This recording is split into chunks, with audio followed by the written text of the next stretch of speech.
Alors, résolution des équations différentielles, d'une équation différentielle du second ordre, linéaire à coefficient constant. Alors, linéaire, ça va être la forme ax' plus bx plus c égale à second membre. Donc, la fonction inconnue x, toujours, elle est dérivée deux fois ici, dérivée une fois ici, elle n'est pas dérivée là. Et ici, dans le second membre, on va regrouper tout ce qui ne concerne pas la fonction x. Donc, ça pourrait être un sinus, un t, une constante. Voilà. Et il peut arriver aussi que ce second membre soit aussi égal à 0. La méthode de résolution est identique à celle qu'on a utilisée pour les équations différentielles du premier ordre. On trouve d'abord la solution homogène qu'on appelle xh de t, qui n'est autre que la solution de cette équation dans laquelle on remplace le second membre par 0. Après, on trouve une solution particulière x de p. Donc, on rappelle, une solution particulière, c'est une solution qui satisfait l'équation, quelle que soit sa valeur ou sa forme, mais il faut qu'elle soit conforme à cette équation-là.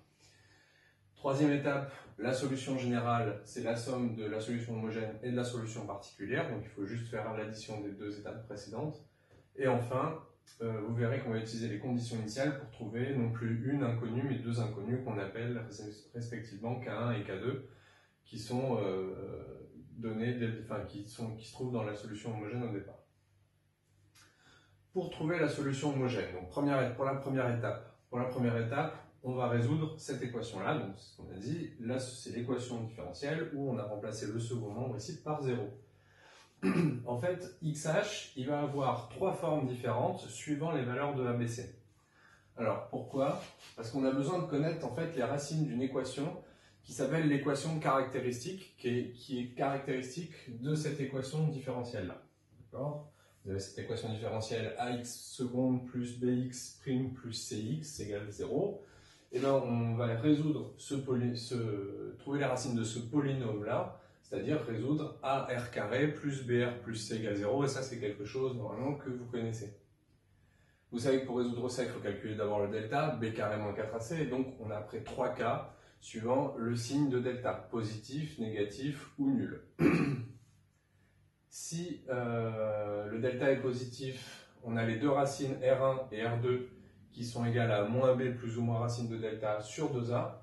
Si le delta vaut 0, R0 est égal à moins b sur 2a. Et enfin, si le delta est négatif, on a les deux racines qui sont complexes, conjuguées. Et les deux racines, c'est moins b plus ou moins j racine de valeur absolue de delta, puisque delta est négatif, on ne peut pas mettre un nombre négatif, donc il faut prendre l'opposé, divisé par 2a. Et ça, si vous regardez, vous avez ici la partie réelle et ici la partie imaginaire. Donc on va le mettre sous la forme alpha plus ou moins j oméga. Et ce qui va nous intéresser, c'est de récupérer, quand le delta est négatif évidemment, la valeur du alpha et la valeur du oméga. De même, pour xh de t, on va avoir trois cas. Delta positif, le delta de l'équation caractéristique, ar carré plus br plus c. Suivant la valeur de delta, on aura xh de la forme k1 exponentielle r1t, donc ce r1 c'est celui-là, plus k2 exponentielle r2t, et le r2 c'est celui-ci. Donc c'est-à-dire respectivement moins b plus racine de delta sur 2a et moins b moins racine de delta sur 2a. Et vous voyez qu'ici on voit apparaître les deux constantes dont on a parlé tout à l'heure, k1 et k2, qu'on va déterminer à la fin, au bout des 4 étapes, avec les conditions initiales. Si delta vaut 0, la forme de xh c'est k1 plus k2 fois t, donc là on a une droite, multipliée par exponentielle r0t, r0 étant la racine double qui correspond à delta égale 0. Et enfin, quand delta est négatif, la solution xh de t est de la forme k1 cosinus oméga t plus k2 sinus oméga t exponentielle alpha t. Et alpha et oméga, c'est les termes dont on a parlé tout à l'heure, alpha la partie réelle et oméga la partie imaginaire des racines. Et enfin, on l'a déjà dit, mais on répète encore une fois, k1 et k2 seront déterminés ici à l'étape numéro 4 avec les conditions initiales. Un premier exemple de résolution d'équation différentielle du second ordre, on va prendre x seconde moins 2x' plus x égale 0 avec les conditions initiales x de 0 égale moins 1 et x' de 0 égale 0. L'équation caractéristique qu'on déduit de cette équation en reprenant les coefficients, donc 1 fois R2 moins 2 fois R plus 1 est égal à 0. On calcule le delta, moins b au carré moins 4ac, ça donne 0. Donc on est dans le cas où on a une racine double R0. R0 c'est moins b sur 2a, donc ça fait 1. Donc la solution homogène xh de t est de la forme k1 plus k de t exponentielle r0t, et ici le r0 ivoire. Deuxième étape, on trouve la solution particulière. Alors comme le second monde il est nul, il est égal à 0, bah, la solution particulière c'est tout simplement 0, puisque si on remplace la dérivée seconde de 0, moins 2 fois la dérivée de 0 plus 0, bah, c'est bien égal à 0, donc c'est une solution particulière. Troisième étape, on additionne la solution homogène et la solution particulière. Et maintenant, on va utiliser les conditions initiales pour déterminer K1 et K2. X de 0 est égal à moins 1. Et si dans cette équation, je remplace t par 0 ici et ici, ça donne 0. Donc il reste K1 exponentielle 0 plus 0 est égal à moins 1. Donc K1 est égal à moins 1. Après, on a une condition sur la dérivée de x, donc il faut d'abord calculer la dérivée x' de t.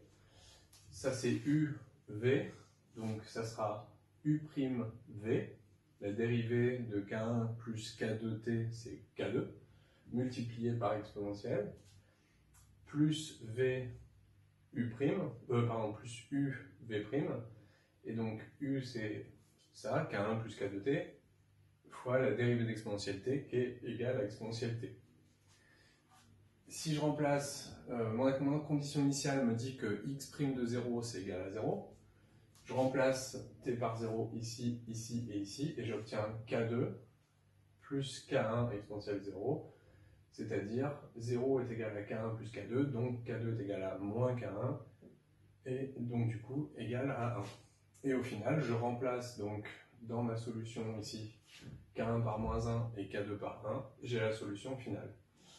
Et maintenant, dans votre polycopier, vous devez résoudre cette équation, qui ressemble un petit peu mais qui n'est pas identique. 1 quart de x seconde plus x' plus x égale 0, avec comme condition initiale x de 0 égale 0, et la dérivée x' de 0 est égale à 0.